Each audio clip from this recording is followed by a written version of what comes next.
As you guys know, the hottest thing we got going right now in the NBA is SGA. Sun is nice. And these playoffs have given people like me an opportunity to really get a full look at his basketball game. The fact of the matter is, during the regular season, man, it's hard to really hone in or focus in on a particular player when you like other things that are going on.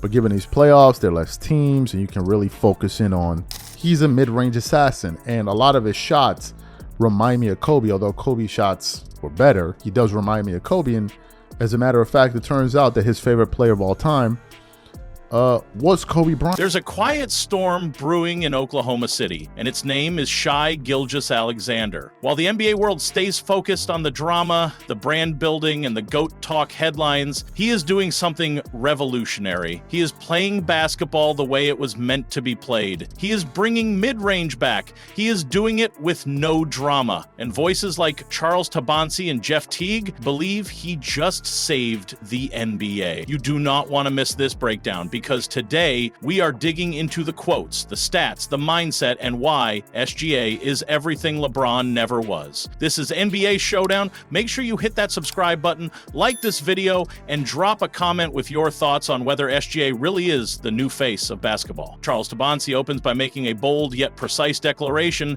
SGA is the hottest player in the NBA right now, and that's not just hype, that's based on what he has been doing on the court during the postseason. What Tabansi emphasizes is not just SGA's skill level, but the impact he is having on the game. These playoffs have become a proving ground not just for teams, but for narratives. While other stars dominate headlines for what they say, who they recruit, or what controversy they are involved in, SGA has quietly let his game do the talking. Tabansi admits that this postseason gave him the chance to study SGA up close, and what he saw impressed him beyond words. This was not just another good player getting hot at the right time. This was a complete player, a composed assassin who is reshaping how we understand efficiency, composure, and leadership. As you guys know, the hottest thing we got going right now in the NBA is SGA. Sun is nice. And these playoffs have given people like me an opportunity to really get a full look at his basketball game. The fact of the matter is, during the regular season, man, it's hard to really hone in or focus in on a particular player when you like other things that are going on.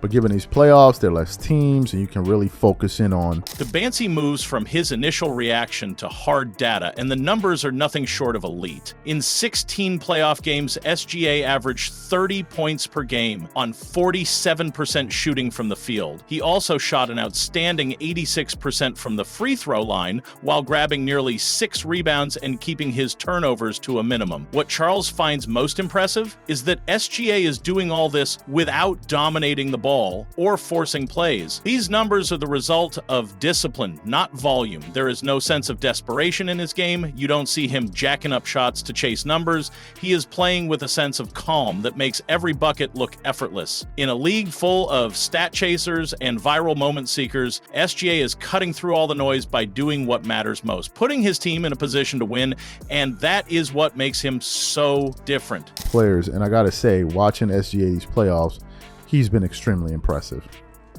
Okay, if we just look at the raw data, without addressing it from the eye test standpoint, just look at his numbers. In 16 games in the playoffs, he's averaging 30 points on 47% shooting from the field, 30% shooting from the three, 86% shooting from the free throw line, while getting 5.7 rebounds, 7 assists, only 2 turnovers, with 1.6 steals and a plus minus of 9.910. Okay. He's been fantastic. Now, Tabansi dives into the artistry of SGA's game. It is one thing to score 30 a night, but it is another thing to do it with a play style that actually makes the game look beautiful again. SGA is not just scoring. He is mastering an almost forgotten skill in today's NBA, the mid-range. He is methodical, controlled, and virtually unguardable once he gets to his spots. Charles even goes as far as to say that SGA reminds him of Kobe Bryant in the way he takes those shots. And while he admits Kobe's shot making was superior. The resemblance in footwork and shot selection is undeniable. What adds a layer of respect is the fact that Kobe was SGA's favorite player growing up. That inspiration is now becoming evolution, and fans are finally seeing a young superstar who doesn't rely on gimmicks or spacing rules. He uses skill, patience, and elite decision-making to punish defenses. He also won the regular season MVP. But beyond the raw numbers, we got to look at his play style, because really that's what prompted this entire video. SGA plays like a mid-range assassin, not like a pseudo mid-range assassin like your man Anthony Edwards, a real one. And the clearest difference that SGA is way more skilled than Ant-Man and a lot of these guys is when you look at the pace he plays with. He plays under control. You can't rush him. Charles Tabansi continues by pointing out a powerful visual comparison between SGA's game and Kobe Bryant's mid-range mastery. While acknowledging that Kobe had more difficult shot-making ability, Charles sees undeniable similarities in how SGA chooses his spots, his rhythm, and his elevation. There is a grace to SGA's movements that doesn't come from athleticism alone. It comes from studying the game's greats and developing a unique identity that combines that influence with his own control. The resemblance is not superficial either. SGA models his mentality and style after Kobe, and you can see it in how calculated his decisions are. While many of today's players are obsessed with range, SGA is obsessed with angles, footwork, and timing. He is more surgical than flashy, more precise than overpowering. In an era where efficiency is often equated with three-point volume, SGA is proving that there's still room for a player who can kill teams with mid-range and fun. He's a mid-range assassin, and a lot of his shots remind me of Kobe. Although Kobe's shots were better, he does remind me of Kobe. And as a matter of fact, it turns out that his favorite player of all time was Kobe Bryant. Jeff Teague enters the conversation with a line that cuts straight to the heart of the modern NBA. SGA saved basketball, not with a viral dunk or an all-star performance, but by reminding us of what pure basketball looks like. Teague contrasts this with the LeBron-led era, where the focus drifted from skill-based play to brand building, media manipulation, and player empowerment narratives. According to Teague, even with LeBron's presence, he never did what SJ is doing now, bringing back the value of the mid-range. This is more than just a stylistic shift, it is a cultural one. It brings back accountability, it eliminates the shortcuts, and it revives the beauty of isolation scoring in controlled environments. Teague's message is simple. SJ is not just scoring at a high level, he is doing it the right way, the way that once defined greatness in the NBA. That is why fans and purists alike are drawn to him. Start hitting with that fadeaway. I want to say something about SGA though. I think SGA saved the NBA.